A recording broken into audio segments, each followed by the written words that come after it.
네, 여러분 안녕하세요. 요전 영상에서는 교육혁명에 관한 얘기를 했는데 그거에 이어서 그 사례라고 할 수 있는 두 개의 대학을 소개하겠습니다. 이게 뭐 교육개혁이나 대학개혁의 어떤 상징적인 건 아니고요. 이 두 사례를 통해서 우리가 어떤 아이디어를 얻어보자 하는 뜻입니다. 하나는 딥스프링스 대학이고 하나는 미네르바 대학입니다.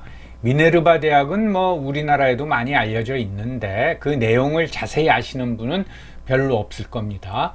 딥스프링스 대학은 거의 대부분의 분들이 잘 모를 겁니다. 학생이 총 28명인데 미국서 엄청나게 쳐주는 대학입니다. 미네르바 대학은 뭐 아시겠지만은 캠퍼스도 없고 교정도 없어요. 행정 본부만 있습니다. 이 사례를 통해서 이제 새로운 시대에는 과거 산업화 시대처럼 붕어빵 교육은 끝났다. 이제 그거를 없애야 된다. 라는 말씀을 드리고 싶습니다. 먼저 미네르바 대학인데 미네르바는 뭐 여러분들 아시겠죠? 미네르바는 그 그리스 신화 전쟁과 지혜의 여신 아테나가 미네르바죠, 이름이. 근데 그 미네르바가 올빼미, 뭐 부엉이라고 할까? 그걸 꼭 데리고 다녔다고 합니다.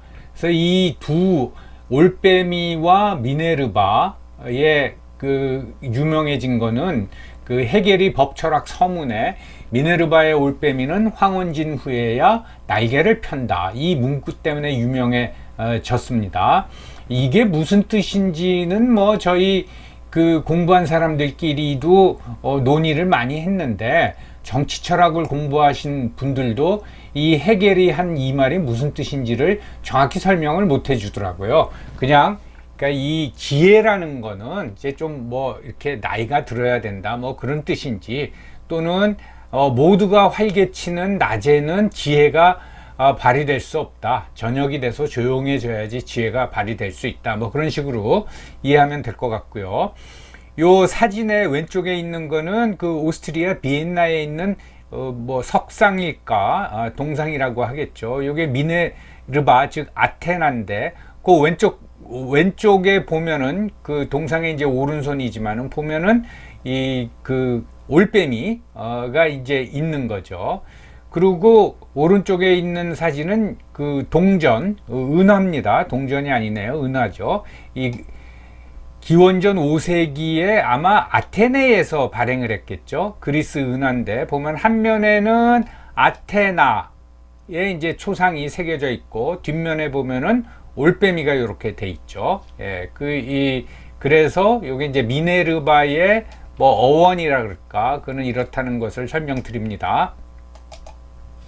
위에 로고는 미네르바입니다. 뭐 정확히 이제 육각형으로 돼 있는데 왜 이렇게 있는지는 제가 잘 모르겠고요. 단순합니다.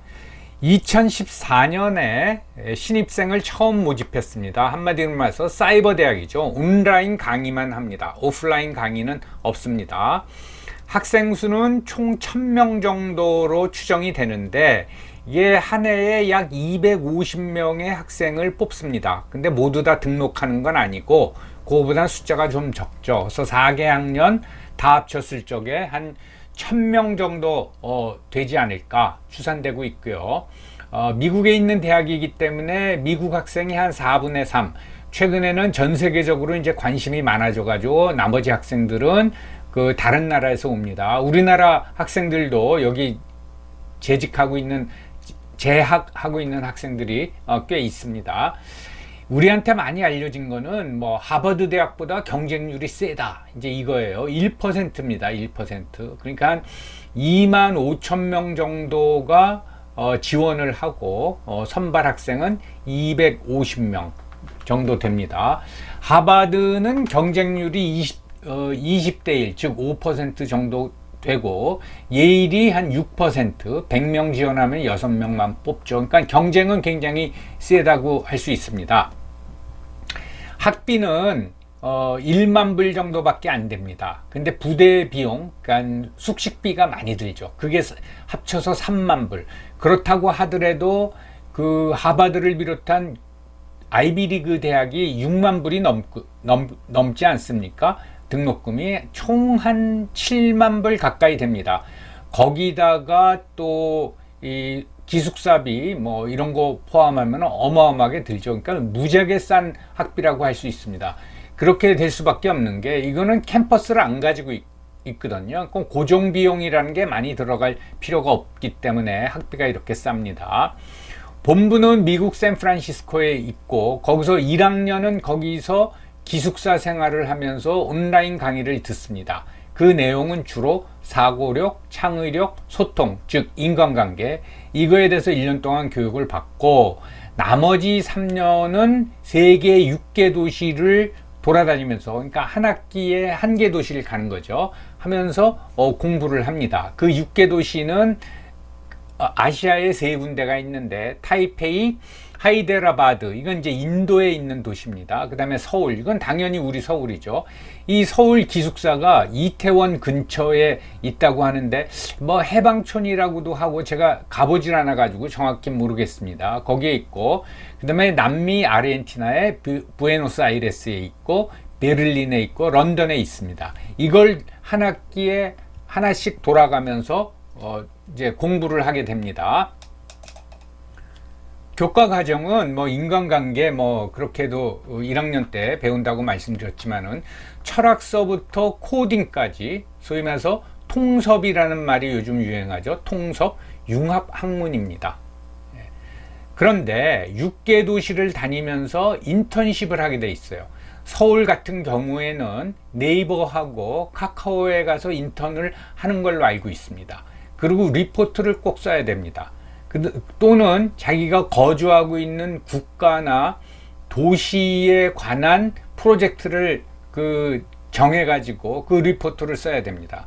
그러니까 굉장히 다양한 경험을 하는 거죠. 아시아, 유럽, 남미, 미국 해가지고 경험을 하고 그러면서 글로벌 감각을 익히게 됩니다. 온라인 강의다 보니까 요 밑에 있는 사진이 보여주듯이 요건 어떤 학생이 강의 듣는 자기의 노트북을 이제 보여주는 거죠. 강의 규모는 20명 이하입니다. 이제 발언을 하고 그러면 교수가 이걸 지도해 주는데 이 강의 플랫폼이 굉장히 잘 돼 있습니다. 그래서 심지어는 나중에 이제 분석이 다 돼서 교수한테 전달이 되는데 어떤 학생이 몇 번 발언했고 몇 분 동안 발언했다. 어떤 학생은 침묵을 했다. 심지어는 어떤 학생은 강의에 어떤 표정까지도 살피는 거죠. 강의에 관심이 없는 것 같다. 이 분석을 자세히 해서 교수한테 전달을 해줍니다. 그래서 그 피드백이 금방금방 가지요. 그 다음에 당연히 학생들이 온라인 강의지만 강의 평가를 하고, 그 다음에 이 학교는 A, B, C, D, F라는 학점이 없습니다. 절대 평가인데 Pass and Fail입니다. 그리고 이 강의가 온라인 강의니까 당연히 녹화된 게 남아있지 않습니까? 그걸 가지고 또 전문가들이 그 강의에 대한 또 평가를 사후에 또 합니다. 그래서 우리는 대학 하면은 교정이 있어야 되고, 그 다음에 이제 특히 이제 미국의 주립대학 같은 데 가보면 다 있습니다. 체육관도 있고, 운동장도 있고, 별게 다 있단 말이죠. 식당도 있고 다 있는데, 왜 그런 쓸데없는데 하드웨어를 다 쓰느냐. 자, 지금 미국도 우리나라도 그렇고 2020년 작년에 전부 다 온라인 교육을 했어요. 그러면 그 모든 시설이 무용지물이 돼버리는 겁니다. 그러니까 어떤 시설 투자가 소용이 없어지는 거죠. 그러니까 이 미네르바 대학은 그런 하드웨어에 돈을 안 쓰겠다. 그러니까 학비도 싼 거죠. 이게 재밌는 게 처음에 2014년에 개교하기 전에 이 아이디어를 제시하니까 벤처 캐피탈에서 2,500만 불을 투자했습니다. 그리고 몇 년 있다가 보니까 야, 이게 괜찮다 해서 7천만 불이 추가로 투자가 돼서 약 1억 불의 어떤 자산을 가지고 시작한 겁니다. 자, 맨 처음에 시작할 때는 2,500만 불이라 그랬어요. 그러면 우리나라 돈으로 한 3천만 불 되겠죠. 300억 정도 되겠죠. 여러분, 300억 가지고 우리가 대학을 세울 수 있을까요? 땅 사고, 건물 짓고, 교수들 다 채용하고 그러려면, 예. 이게 굉장히 이제 가벼운 거죠. 그래서 이 졸업한 학생들은 어떻게 되냐? 취업이 잘 됩니다. 일단은 글로벌 감각이 있고, 조금 노력하는 학생들은 어학도 여러 개 익힐 수가 있겠죠. 그래서 취업이 굉장히 잘 되고, 무엇보다도 현장을 잘 안다라는 거예요. 예. 물론 단점도 있죠. 교수하고의 면대면 접촉이 없다 보니까 무슨 심도 있는 어떤 상담이라던가, 또는 또 여러 3년 동안 6개 도시를 옮겨 다녀야 되니까 어떤 좀 붕 뜬 분위기 속에서 있지 않을까, 그런 염려가 있는데, 현장 감각하고 글로벌 감각은 최고입니다. 그래서 취업이 굉장히 잘 됩니다. 그래서 인기가 있는 거죠. 저는 이 대학이 우리나라에 몇 년 전에 소개되면서 좀 슬프다고 할까 한 게, 이런 장점을 얘기하지 않고 타이틀을 보면 하버드보다 들어가기 어려운 대학, 이것만 강조를 하더라고요. 그렇지 않습니다. 모든 대학이 이렇게 될 수는 없지만은 이런 식의 교육이 효용을 발휘하는 분야가 있단 말이죠. 그런 걸 원하는 학생들이 있단 말이죠. 그런 걸 제공해 줘야 된다는 거죠. 제 경험인데, 몇 년 전에 이게 이제 알려지다 보니까 대학 교육의 사례 해가지고 각 대학에다가 교육부가 공문을 보내면서 우리나라도 미네르바 대학 같은 걸 세워야 된다라고 했습니다. 맞는 얘기입니다. 근데 저는 그 공문을 보면서 속으로 웃었던 게, 우리나라 교육법에 의하면 교육시설은 고정돼 있어야 됩니다. 그러니까 서울대학교면 지금 그 관악구에 있는 그 서울대학, 거기에 고정돼 있어야 돼요. 다른 데다가 교육장을 차리면 큰일 나요. 근데 이 미네르바 대학처럼 하려면 우리가 전 세계에다가 교육장을 차려야 돼요. 그건 교육법 위반입니다. 그러니까 말로만 어디서 막말로 교육부 관료가 미네르바 대학 유명하니까 주소 듣고 그걸 얘기하는 거예요. 그렇게 하면 우리는 안 돼요. 교육법 위반입니다. 예. 아무튼 요런 이제 사례를 하나 소개해 드리고요. 아마 이 대학 이름을 들어보신 분은 거의 없을 겁니다. 딥 스프링스 컬리지예요. 자, 요 사진 왼쪽을 보세요. 이게 딥 스프링 컬리지의 교문입니다. 교문. 미국 대학이 교문이라는 개념은 없지만 교문이에요. 에이? 이게 무슨 대학이야? 자, 그 다음에 또 하나는, 여러분들 요 바 위에 걸쳐진 바의 흰 걸로 지금 이제 자세히 여러분들 안 보일 겁니다. 여기에 딥 스프링스 컬리지라고 교명이 이렇게 쓰여 있는 거예요. 야, 무슨 이런 대학이 다 있나 해가지고 이제 차 타고 쭉 들어갔더니 이게 캠퍼스입니다. 여기 밭인지 뭔지 있고, 이게 캠퍼스예요. 여러분이라면 자녀들을 이런 대학에 보내겠습니까? 또는 여러분들이 젊으면은 이 대학에 가겠어요? 이 대학은 설립된 지 100년이 넘었습니다. 1917년에 세워졌는데, 이 사진에서 여러분들이 짐작할 수 있듯이 캘리포니아와 네바다 경계에 있어요.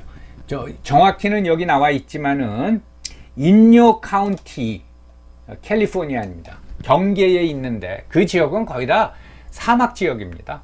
그래서 이 대학에서 제일 가까운 마을이 40마일 떨어져 있어요. 그래서 학생들이 차가 없거든요. 네. 그러니까 외출도 못 합니다. 방학 때만 집에 갈 수가 있는 거예요. 일단 학교 딱 들어가면 40마일 사막지대 40마일 우리로 치면 64km인데 걸어간다? 네. 그것도 불가능한 얘기죠. 그리고 총 학생 수가 28명이에요. 그러니까 한 학년에 14명인 2년제 대학입니다. 그런데 학비는 전액 무료입니다. 자, 무슨 대학일까요? 한번 살펴보기로 하겠습니다. 2년제, 우리로 치면 이제 전문대학이고 학생 수가 28명 밖에 안 되고, 저런 어떤 사막 한가운데 있는 대학인데 뉴욕 타임스의 평가를 보면은 거의 극찬에 가깝습니다. 세계에서 가장 입학하기 까다롭고 가장 혁신적인 학교 중 하나다. 입학하기 까다로운 건 학비가 무료니까 학생들이 많이 지원할 수가 있죠. 근데 여기서 보면 가장 혁신적인 학교라는 거예요. one of the most selective and innovative colleges in the world라고 극찬을 합니다. 이거는 1917년에 그 광산하고 금융업 가지고 부자가 된 루시엔 넌이 설립해서 그때서부터 학생들을 조금 뽑고 그 다음에 무료 전액 장학금으로 장학금을 지원하는 대학인데 그 사람의 설립 취지를 한번 보겠습니다. 사막은 깊은 개성과 독특한 소리를 지녔다. 이건 무슨 뭐 철학자 같기도 하고요. 유사일의 위대한 지도자들은 사막을 찾았고 그것의 소리를 들었다. 일단 무슨 개똥 철학 같지 않습니까? 당신은 왜 이 광야에 왔는가? 전통적인 학문을 하기 위해서도 농장 생활을 즐기기 위해서도 돈을 벌기 위한 상업적, 직업적인 기술을 배우기 위해서도 아니라 당신은 봉사의 인생을 준비하기 위해 이곳에 왔다. 이게 설립 취지고 이렇게 학생들을 2년 동안 가르치고 있습니다. 이 대학, 즉 딥스프링스 컬리지의 3대 기조가 있습니다. 교육 기조. 첫째는 학문을 가르칩니다. 둘째는 육체노동, 셋째는 자치. 그래서 모든 걸 다 해요. 자치라는 건 뭐냐? 밥 짓고 청소하고 자기네가 우유 먹어야 하니까 우유 짜고 당연히 소 키워야 되죠. 사료 만들어야 되죠. 심지어는 소고기 도축까지도 학생들이 직접 합니다. 최근까지 100년 넘는 동안 1100명이 졸업했는데 그 이유는 중도에 탈락하는 학생들이 많기 때문이에요. 그래서 대부분은 이제 2년제니까 졸업하고 나서 아이비리그에 진학을 합니다. 그리고 1년에 14명을 선발하는데 그러니까 총 학생이 2년이니까 28명이죠. 여학생 입학이 허락된 게 2018년이에요. 이것도 좀 문제가 있지만은 이것도 캘리포니아 대법원에서 어떤 여학생이 입학하려고 그러는데 안 받아주니까 소송을 냈어요. 그래서 거기 이겨가지고 캘리포니아 주 대법원의 판결에 의해 가지고 여학생도 받아라 해서 2018년서부터 허락을 했습니다.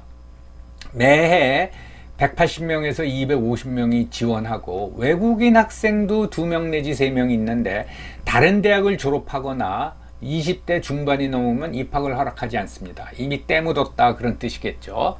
얼마 전까지 제가 아주 최근에는 확인을 못했는데 얼마 전까지 전화가 유선전화 한 대였어요. 학생들한테 무선 전화가 허용이 안 됩니다. 그래서 여기다 전화를 거면 그 비상용인데 총장이 직접 받았다고 합니다. 그래서 누구 찾으세요? 그래서 저 스미스 찾습니다. 그러면 스미스가 지금 젖자로 나갔기 때문에 2시 이후에 걸어주세요. 화끈하죠. 그리고 이제 졸업하고 나면 대부분 다른 대학에 편입을 합니다. 그 대학이 소위 좋은 대학, 명문 대학으로 다 편입하고 딥스프링스 컬리지 졸업생이 우리 학교에 3학년으로 편입해 오겠다 그러면 거의 무조건 받아줍니다. 그래서 나중에 조사해 보니까 스프링스 컬리지를 졸업하고 다른 대학에 또 편입해서 하고 그 졸업생의 반 이상이 박사학위 소지자였다라는 거예요. 그러면 이들은 뭐 다른 학교에 편입해서 졸업하건 박사학위를 소지했건 주로 뭐 하냐? 1년에 14명밖에 졸업 안 하지만 주로 퍼블릭 서비스 분야에 종사하고 있어요.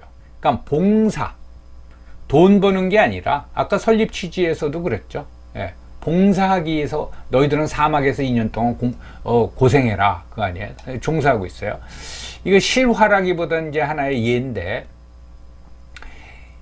제가 이제 그 미국 사람들이랑 어울려서 얘기했는데 버클리 나온 사람이 하나 있었어요. 한 40대 정도가 됐는데 그 사람은 국제기구 봉사 국제기구에서 일했습니다. 버클리 나와가지고서는 국제 봉사기구에서 일해 뭐 막 하다가 그 사람이 먼저 떠났는데 어떤 사람이 남은 미국 사람이 제가 실은 딥스프링스 컬리지 나왔어. 그리고 버클리에 편입한 거야 했더니 주변 사람이 다 놀래더라고요. 와 역시 틀리구나. 그 정도로 뭐 미국 국민 전부 다는 아니지만 알아주는 사람들은 딥스프링스 컬리지 나왔다 그러면 알아준단 말이죠. 아까 미네르바 대학 이름은 미네르바 스쿨입니다. 여기는 딥스프링스 컬리지예요. 우리나라는 희한하게도 스쿨이나 컬리지 붙으면 약간 깔보려고 그러죠. 유니버시티라는 이름이 붙어야 되죠. 그것도 다 허상입니다. 그런 그 허상을 빨리 버려야 됩니다. 자, 보세요. 이 딥스프링스 컬리지 학생들이 소를 직접 잡는 거예요. 예. 노동을 해라, 그 얘기죠. 그리고 이 사진은 학생이 이 학생 숙소 보세요. 이거 뭐 판잣집도 아니고 뭐라 그럴까.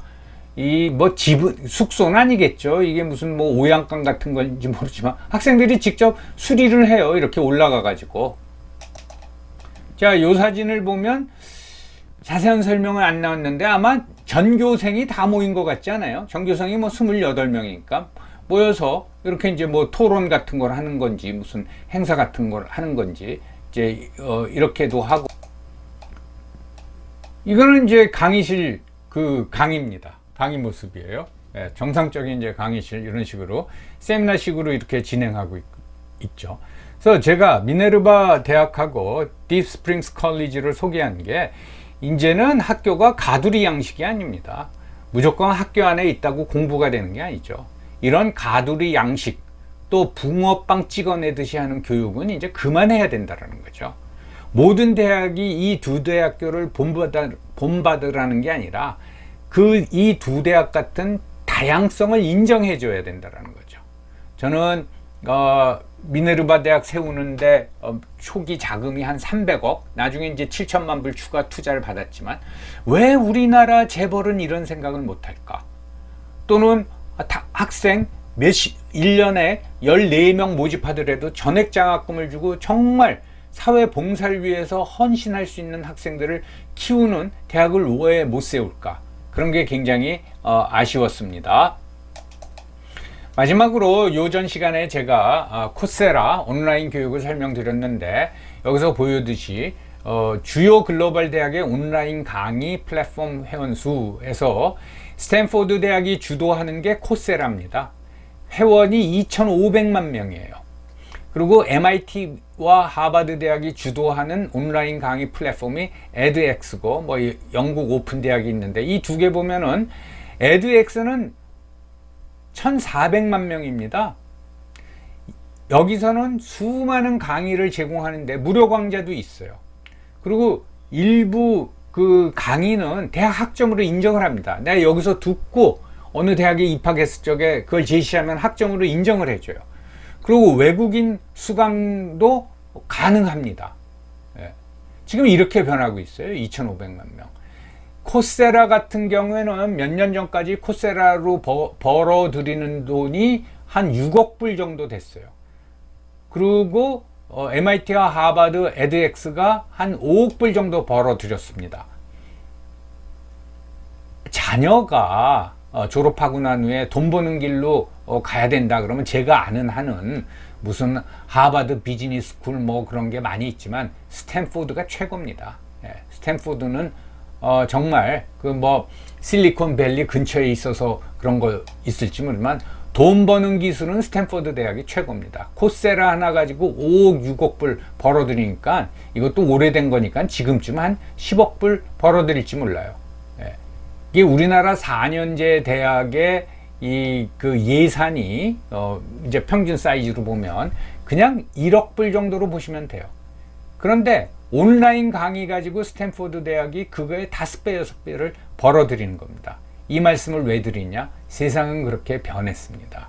그렇기 때문에 교육 개혁을 넘어서서 교육 혁명이 필요하다 이거죠.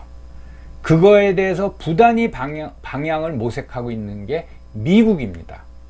저는 다른 대학들이, 다른 국가들이 교육 혁명 또는 개혁에 대해서 등한시했다가는 미국 시스템에 다 잡혀 먹을 거라고 저는 예상을 합니다. 그렇게 무섭습니다. 자, 교육개혁 혁명에 관해서 여기까지 말씀드렸습니다. 여러분 감사합니다.